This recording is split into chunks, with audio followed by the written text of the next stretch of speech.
Eu sou formado pela Federal do Paraná e durante a faculdade eu tinha muitas dúvidas se seria advogado. Eu tinha muitas críticas ao formalismo do direito e não conseguia me imaginar exercendo uma advocacia eh, vinculado à área de negócios ou à área de direito público. E no quarto ano fui convidado para ser estagiário de um professor, inclusive casado com uma assessora de juiz aqui no tribunal, doutora Ana Maria Toledo Coelho, e eu fui convidado para trabalhar com o Luiz Fernando Coelho, filósofo do direito.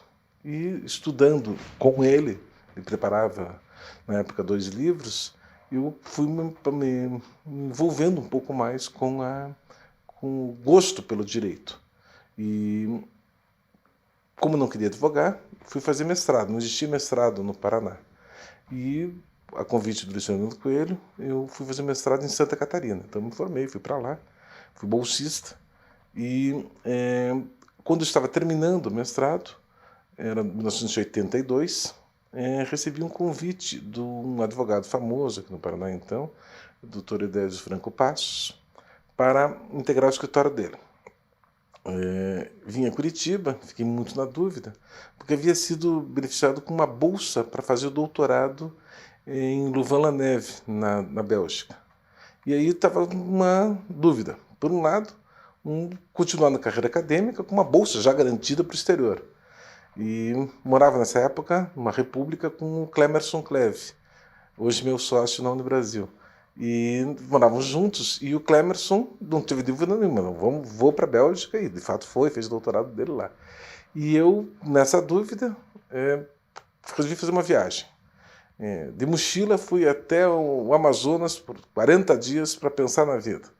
Quando voltei, continuava na dúvida, disse, bom, eu quero ser advogado. E aí fui integrar o escritório do Edésio. E o Edésio era candidato a deputado, a governador do Paraná pelo PT, era a primeira eleição que o PT participava, e comecei a advogar com o Edésio, atendendo basicamente os movimentos populares, as associações de moradores e oposições sindicais. Na época o escritório tinha um único sindicato, que era o Sindicato dos Trabalhadores na Construção Civil. Era o único sindicato que remunerava mensalmente o escritório. E quem atendia era o Geraldo Vaz da Silva. E aí, enfim, comecei a advogar, fui tomando gosto pela coisa, envolvido com o movimento social, movimento sindical.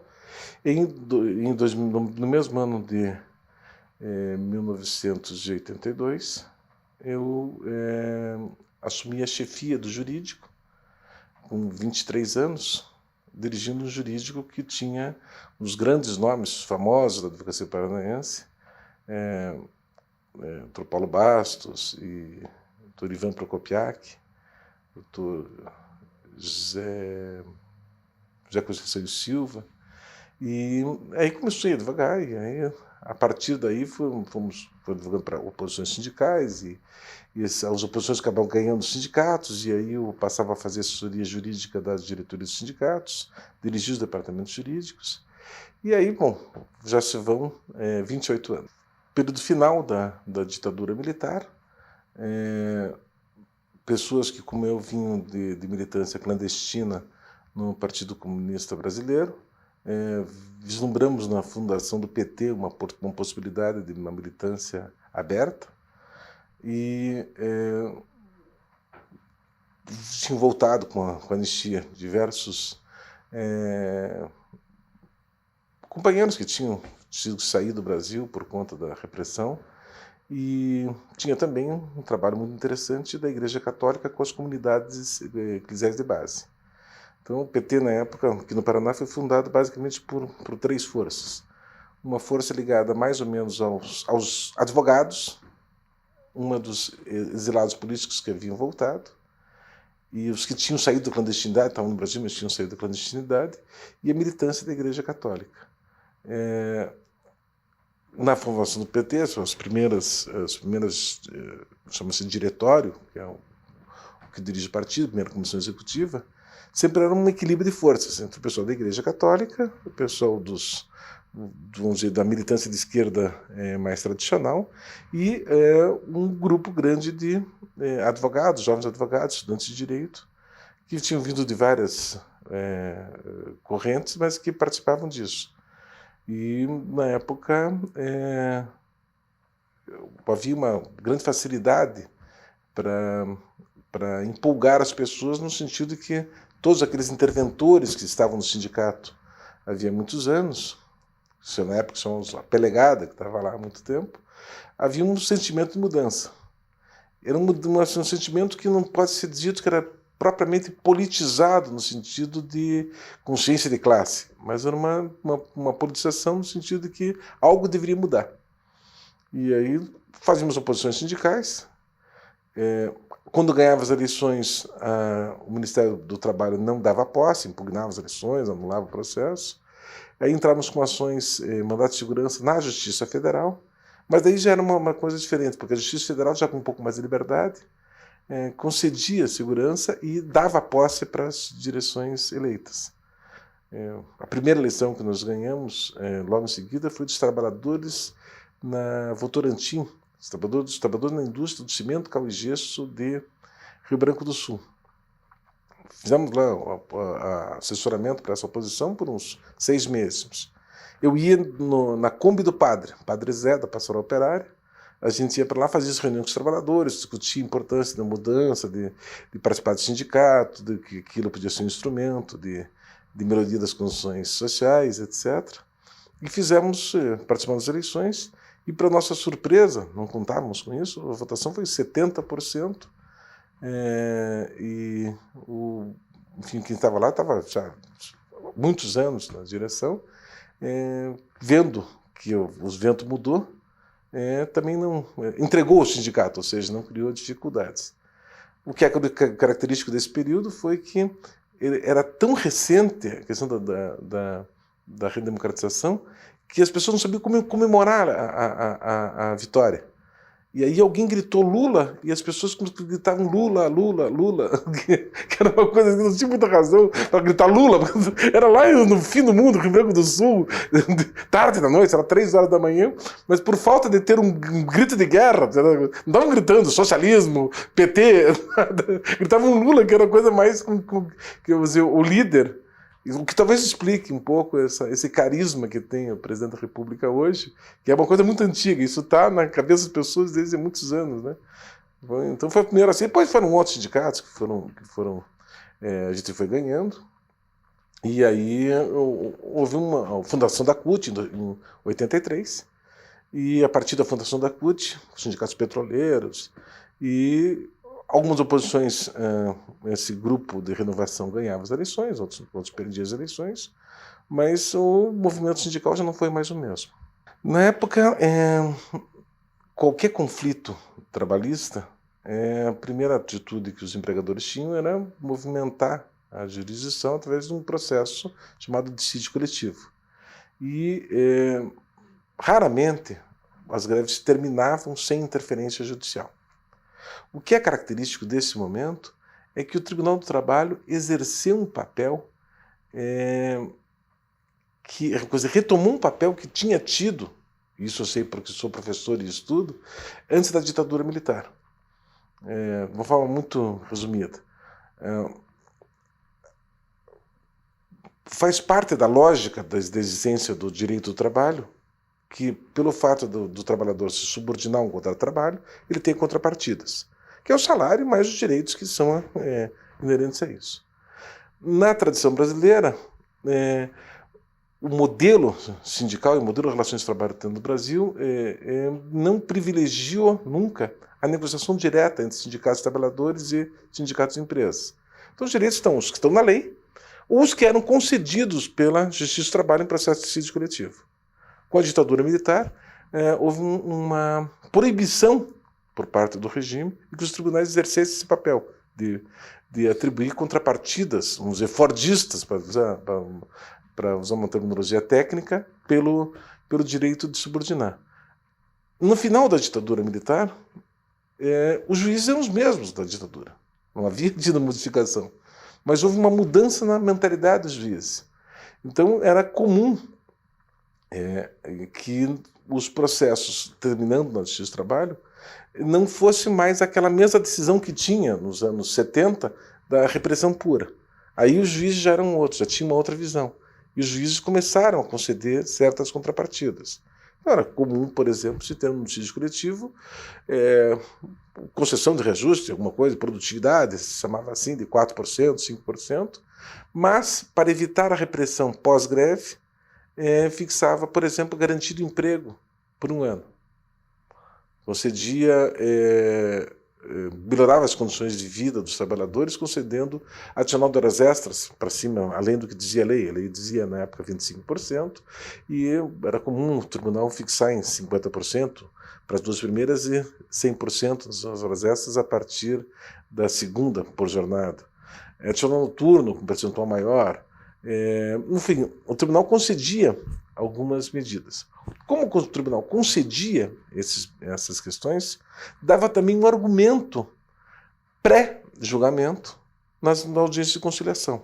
Então, bom, digamos, vamos contar um exemplo. Greve no setor de saúde, 1987. Greve grande para o setor de saúde, e é complicado o setor de saúde por conta do atendimento da população, serviços essenciais.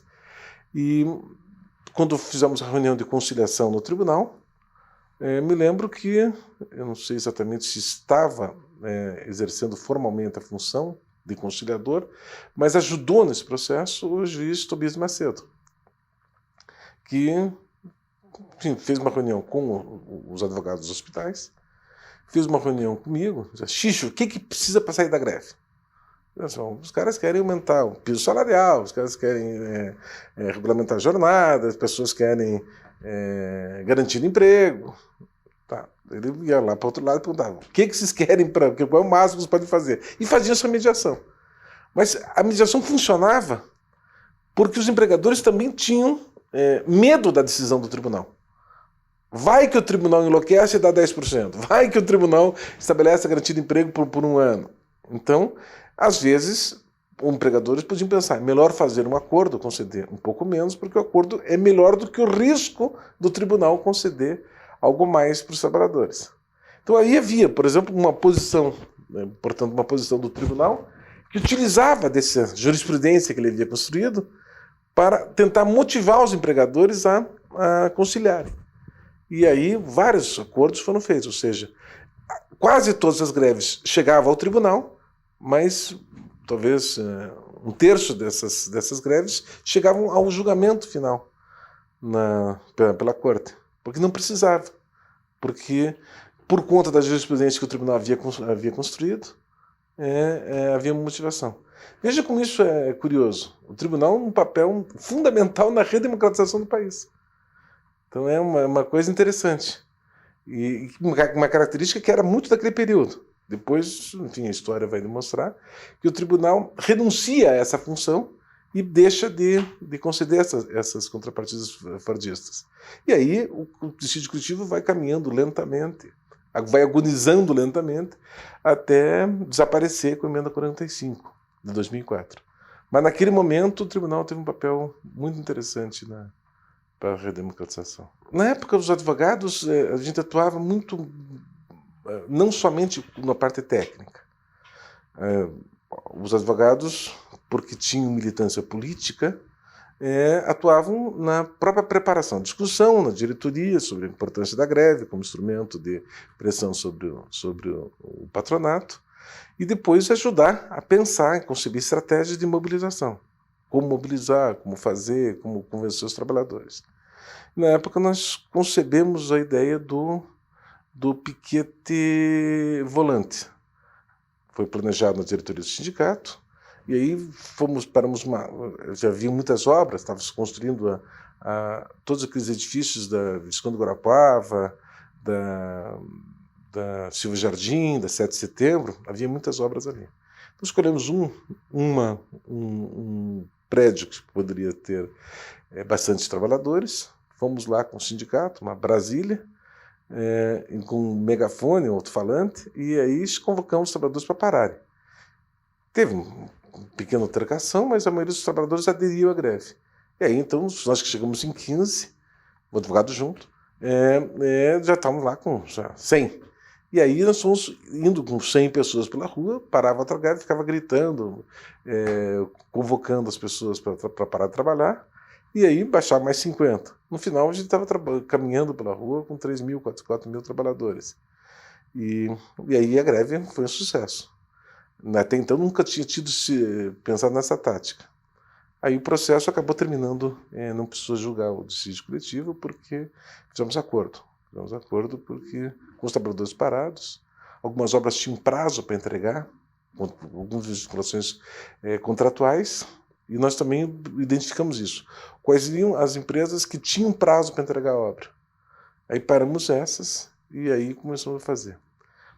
Tinha também uma outra fator que era bem tipicamente de Curitiba. O presidente do sindicato patronal era o Felipe Arnes, se não me engano, Felipe Arnes, que era primo, não sei até se não era irmão do Dom Paulo Evaristo Arnes, acho que era primo. Portanto, parente da Zilda Arnes, do Flávio Arnes, assim, e era uma pessoa de bons princípios. Isso também facilitava. Então isso também tem uma outra característica desse período. Os advogados patronais não eram, vamos dizer, pessoas contra os trabalhadores. Defendiam os interesses das empresas, mas admitiam que certas condições de trabalho eram ruins. Então, facilitou a vida.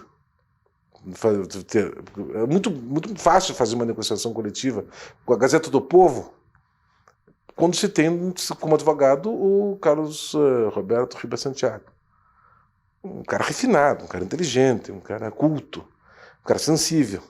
Então, claro, se vai negociar, o teu interlocutor da negociação é uma pessoa inteligente. Na área da saúde, tinha Ana Paula Conte, filha de um juiz do trabalho, Paulo Conte, que era, enfim, além de excelente advogada, muito culta, falava vários idiomas, muito bem-humorada, como, aliás, o pai dela também era, e o irmão, que hoje é juiz, também tinha sensibilidade. A gente relatava o fato assim, não, realmente, isso aqui temos que consertar e fazer. Então, havia uma interlocução boa com os advogados daqui. Diferente quando vinha um advogado de São Paulo, do Rio de Janeiro, que vinha, vamos dizer, uma coisa muito mais ideológica, no sentido de não pode conceder nada para os trabalhadores. Então, isso também, verdadeiramente, tem que dar o crédito, porque nós contamos como ex-adversos, seja na diretoria dos sindicatos, seja na assessoria dos sindicatos, com pessoas de bem. As primeiras sustentações eu ia, enfim, acompanhar para ver como é que o Geraldo Roberto Correia Vaz da Silva sustentava. Desde aquela época, e hoje continua, é quem melhor sustenta no tribunal. Ele tem uma elegância para fazer a sustentação, então todos nós aprendemos com ele, né? Então, até hoje fiz sustentação agora, um pouquinho, vi quantos desses jovens advogados estão fazendo sustentação que começam como ele começa. Daí as observações que ele faz, quer dizer, o Geraldo ele é copiado, que bom, né? É copiado por vários desses jovens advogados, e por mim também, né? A forma de como se portar perante o tribunal, todo mundo aprendeu com ele. E talvez o que eu me lembre mais foi a primeira vez que eu sustentei um dissídio coletivo, porque aí sim isso marca a história, né? Greve dos vigilantes de, salvo engano, 85. E nós fizemos uma coisa que era arriscado. A greve estava sem papel, ou seja, os trabalhadores pararam, depois chamaram o sindicato. O sindicato teve que sair correndo atrás do prejuízo, tentando legalizar uma lei que era totalmente restritiva à greve. E a greve, portanto, ela podia morrer ali, quer dizer, julgou ilegal e não atendeu as reivindicações. Por outro lado, está se tratando de uma greve de pessoas armadas. Isso também tem uma responsabilidade. E, como não tínhamos alternativas, um dos trabalhadores propôs, na Assembleia de Greve, que viessem todos para frente do tribunal fazer uma pressão nos juízes fazer um corredor polonês, foi essa a expressão que eles davam para os juízes antes de entrar, porque eles iam julgar. Não me façam isso, já está difícil a greve de vocês, vou fazer um corredor polonês lá. E eu com medo, porque os caras são, enfim, são pessoas que lidam com a questão da violência de uma forma, enfim, muito peculiar. Então eu temia por algum exagero, né, nessas questões. Aí, para evitar isso, nós fizemos uma outra coisa. Então resolvemos fazer o seguinte: a minha sócia ficou na frente do tribunal, eu fui para preparar a sustentação, negociei com os funcionários do tribunal a entrada de certo número de pessoas para assistir, então enchemos o plenário de trabalhadores, e o resto, sei lá, não eram muitos, talvez 500, 600, colocamos na frente do tribunal e combinamos o seguinte, que eles iam ficar cantando o hino nacional enquanto estava sendo julgamento. Então, aí providenciamos rapidamente mimeografar, não era xerox, mimeografar a letra do hino nacional.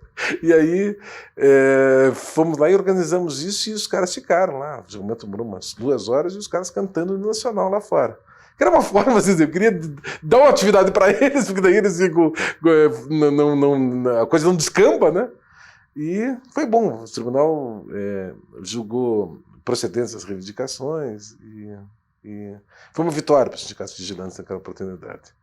Não quero dizer que foi por conta da pressão, mas seguramente pelo inusitado de ter um grupo grande na frente do tribunal, talvez essa marcou a minha história. Certamente foi melhor que o corredor polonês. É melhor que o corredor. E melhor do que não ir ninguém, né? Porque se não está ninguém, julga frio, né? Então você vai lá, sem um processo como qualquer outro, vai julgar.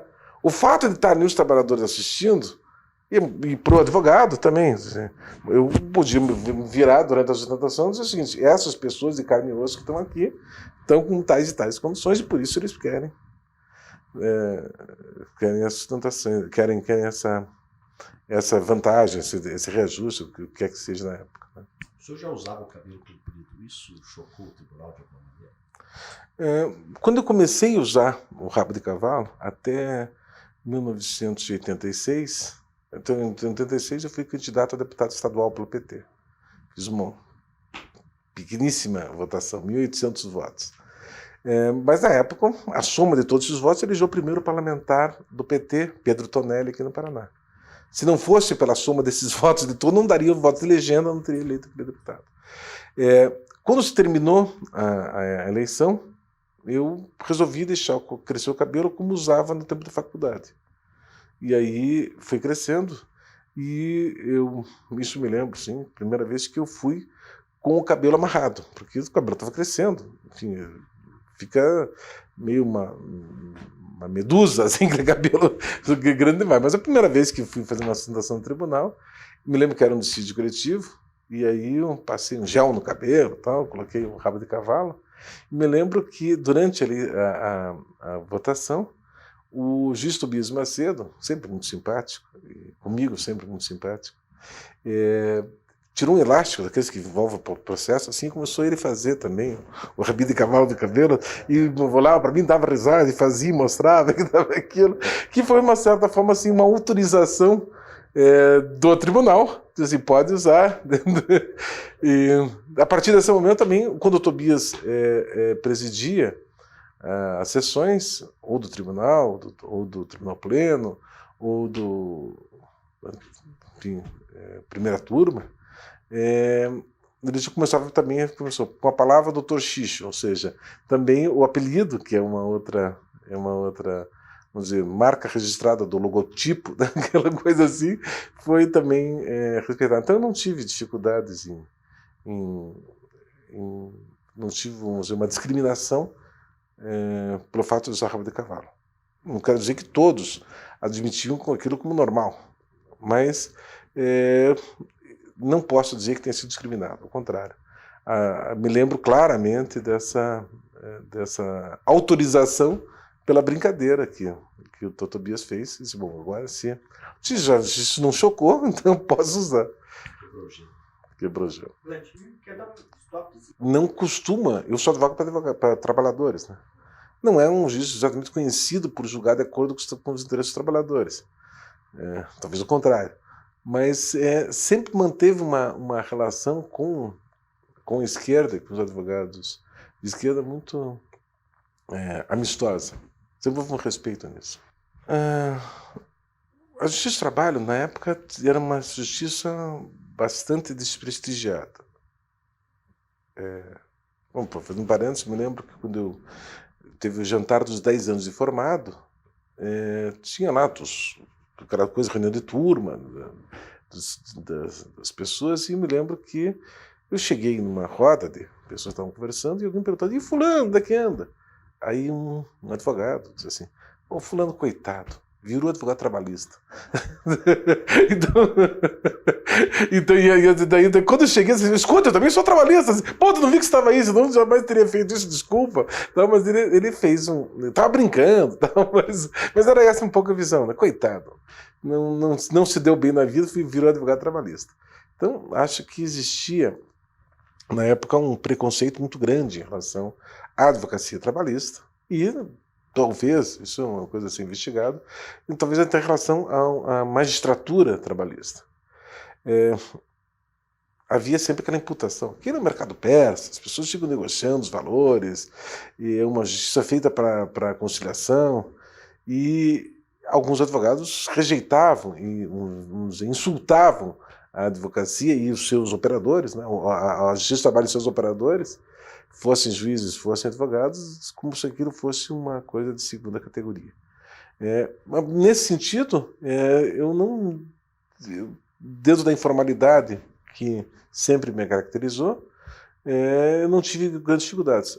Ao contrário, quer dizer, na época se usava muito, e isso sim, juízes, ditadura militar, muito ciosos da sua autoridade e exigiam o terno e gravata para as audiências. Muitas vezes eu estava plantando sindicato, estava vindo de uma greve, etc., e tinha muitas audiências. Muitas vezes eu não dava tempo de passar em casa e colocar o terno. E aí comecei a usar beca, era um direito que o advogado tinha, então eu vinha de camiseta, calça jeans, tênis, e antes de entrar na sala de audiência, colocava a beca. E eu e meus colegas de escritório, fomos os primeiros a adotar a beca para usar. Então, era uma situação interessante. No primeiro momento, causou uma certa reação. Eu lembro de um juiz que reagiu. O senhor tem que vir terno e gravata. Eu disse: não, eu posso vir de beca, eu exerço meu direito de vir de beca. E aí, já, enfim, ele teve que se conformar com isso. E a partir daí que a coisa começa a funcionar, então não tivemos grandes dificuldades com isso. Acho que teve duas situações interessantes aí. Uma do ponto de vista, vamos dizer, mais técnico. O processo de trabalho, para se legitimar, passou a utilizar-se mais do processo civil. Houve um primeiro momento que foi, a partir de alguns operadores, não vou nomear aqui, alguns operadores, alguns intelectuais que procuraram trazer toda aquela sofisticação formalista do processo civil para a Justiça do Trabalho. Acho que aquilo era, no momento, uma tentativa de afirmação do processo de trabalho. Da Justiça do Trabalho, diz o seguinte: nós vamos nos sofisticar e vamos complicar os processos que no civil, porque daí vai ser uma coisa boa. Hoje, mais tarde, você vai ver que o processo civil faz um movimento inverso. Começa a utilizar-se daquela celeridade que já um dia caracterizou a Justiça do Trabalho para dinamizar o civil. Mas teve um momento ali que foi uma tentativa de afirmação da Justiça do Trabalho como um todo. Acho que a Justiça do Trabalho melhorou bastante pela qualidade dos advogados que foram se formando. A qualidade técnica passou a ser um valor, e então, quando eu comecei a advogar, era comum se ver uma petição inicial, uma página, feita na máquina de escrever, muitas vezes com muitos erros, não de português, mas erros de digitação, e o cara corrigia aquilo troço mesmo na caneta. Era uma coisa meio vamos dizer, com um pouco capricho, para dizer de alguma forma. Com a sofisticação dos escritórios da advocacia, e aí o escritório que eu integrava teve um grande papel nisso, começou a se utilizar de papel timbrado, não respeitar as margens dos dois lados da folha de papel, que nem isso se fazia, não apresentar petições com erros de digitação, ou com riscos, ou com cotas marginais.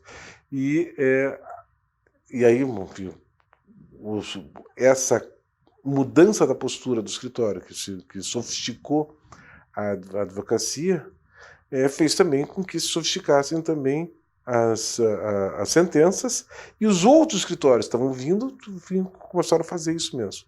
Para fazer uma ideia, nosso escritório respondia por 25% dos ajuizamentos na Justiça do Trabalho.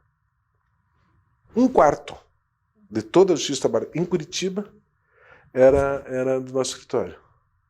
Te dou um número, em determinados momentos, talvez 86, se tinha 6.000 ações em andamento na Justiça do Trabalho, em 4 juntas de conciliação e julgamento.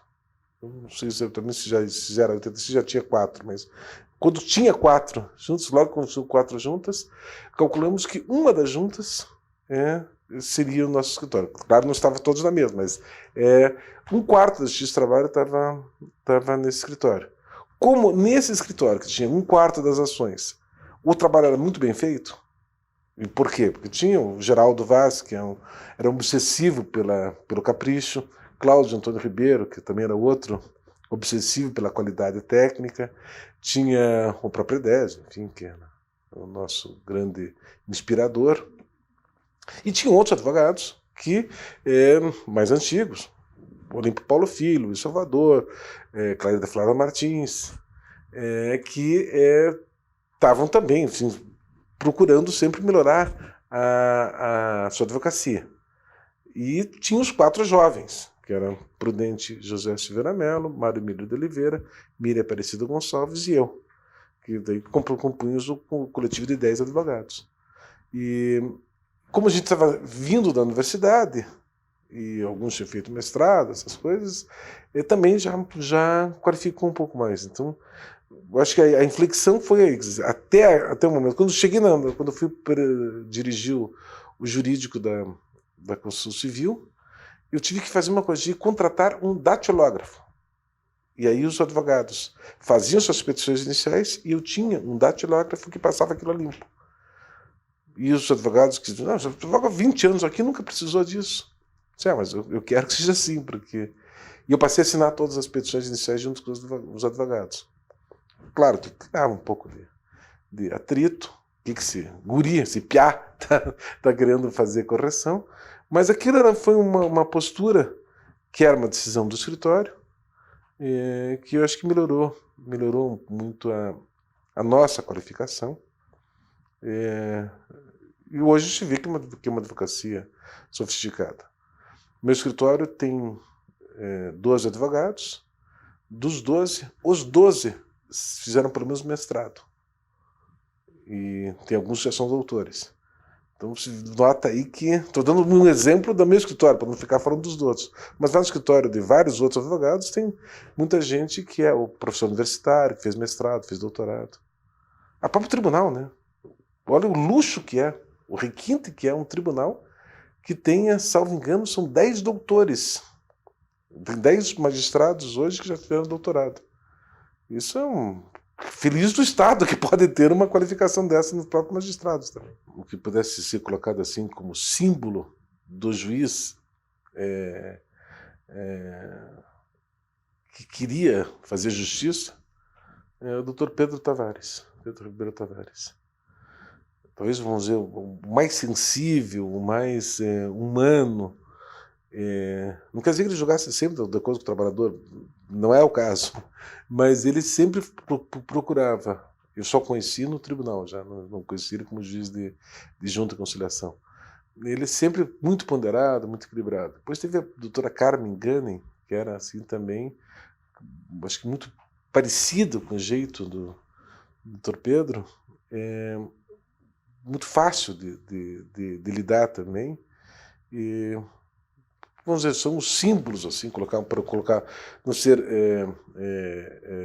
machista, colocar 2, assim, não. Doutora Carmen e doutor Pedro são, assim, dois paradigmas. Que bom se todos os juízes desde daquela época e hoje fossem que nem eles. Então, esses seriam assim os exemplos. Já estão aposentados há muito tempo. Não sei se você já entrevistou, mas eu... A doutora... Não, Carmen me engane. Ah, tá. Todo mundo vai lembrar do Carioca. Todo mundo vai falar... Não sei como é que é o nome do Carioca, porque eu não sabia como era o nome dele. Mas esse era o grande... Ele era uma espécie de... não sei como é que se chamava isso, mas ele apregoava as partes e chamava as partes e tentava, de um jeito muito simpático, fazer uma conciliação. Como diretor de secretaria, talvez o mais competente tenha sido o Alexandre, da segunda Junta de Conciliação. Esse também era um nome assim que era das antigas, assim, que era significativo. De sala de audiência, talvez pudesse me lembrar da Adélia Lúcia de Fines. A Adélia está por aí ainda, está trabalhando, que é uma grande, era emblemática nisso. São funcionários, o mineiro, Almir Soares, talvez, o mineiro, que também é outra figura, que é muito simpática, todo mundo gosta dele. Então tem alguns funcionários do começo do Justiça do Trabalho, do começo quando eu conheci o Justiça do Trabalho, né, em 82, que marcaram mesmo. São pessoas que sempre que quando se aposentaram, inclusive, continuaram a frequentar, se encontrando. Mas talvez o mais, se você for perguntar para 10, 9 dirão que lembrarão do Carioca. É verdade. Me lembro uma curiosa que estava isso dá para contar já, porque as personalidades já estão aposentadas, estão fora. Me lembro uma vez eu estava esperando para fazer audiência e era o reclamado, era uma figura folclórica aqui do Paraná, Bento Benelli, Bento Quimelli, que era uma figuraça, assim, e dono de uma empresa de cal, aquele troço assim, meio coronelzão, meio assim, e ele ia pessoalmente nas audiências. E aí, como tinha... Camisa vermelha, que fosse assim. Ele foi acho que candidato a prefeito de Curitiba em 85, acho que uma coisa assim. Pois é, né? Era uma figura. E aí, Curitiba tem as figuras assim, né? Aquele cara do frango-ovo, algumas figuras que são conhecidas. E numa dessas audiências ele estava muito bravo, porque já é a terceira vez que ele ia no Justiça do Trabalho, que era uma barbaridade, ele ajuda essa gente depois me coloca no pau, aquelas expressões assim, e estava brabo na canção, e daí logo na audiência ele estava lá, enfim, alguém parecia ser um guarda-costas, assim, e ele pegou, irritado, quando não aceitei a proposta da conciliação que ele propunha, gritou: "Você vai acabar com a boca cheia de formiga". Aí, situação... O que significa isso? Né? Tá ameaçando de morte, né? E esse, bom, pode ser só um falastrão, mas daí o olhar dele, o gestual dele, não era uma coisa que ele tinha dito, assim, ele estava realmente me odiando naquele momento, né? Aí quando entrei na sala de audiência, presidi o Gabriel Zandonai, que era um excelente juiz, hoje mora em Guarapava, uma grande figura. E ele notou que eu tinha um certo desconforto. O que houve, doutor? Bom, o seguinte, aconteceu o seguinte: eu acabo de ser ameaçado pelo seu Bento aí, que me fez uma ameaça ali, e eu gostaria de consignar esse ato. Pois não. O que o senhor disse lá fora? Daí eu disse: não. O que o senhor disse? O senhor vai negar que o senhor me ameaçou ali fora? Eu não ameacei, só disse que vai amanhecer com a boca cheia de formigas. Registro em ato. Registro em ato. Aí o Gabriel fez uma coisa bem legal. Disse assim: você agora tem que colocar um guarda-costas pro doutor Wilson. Se acontecer alguma coisa com ele, a culpa vai ser sua, porque o senhor é o primeiro suspeito. E aí o juiz falando, aquele jeito guarapavano, falando alto, assim, assustou o Bento Benelli. E aí, a partir daquele dia, nunca mais ameaçou. Então, como essa, tem muitas outras histórias curiosas da Justiça do Trabalho. A questão dos vogais, eram umas figuras também que estavam ali todos os dias. Mas, enfim, eu posso dizer que aquilo que eu tinha dúvida, se deveria não ser advogado, acabei sendo muito feliz da advocacia. E para os meus alunos hoje, eu sempre aconselho que não façam concurso. Concurso é melhor fazer, porque rapidamente vai ter um bom salário. Mas que é tão prazeroso ser advogado que se puderem, né, se conseguirem ter a paciência de trabalhar durante alguns anos para formar carteira, para ser reconhecido, etc., eu sempre aconselho que se façam, que sejam advogados. Eu fui feliz no justiça do trabalho nesse sentido.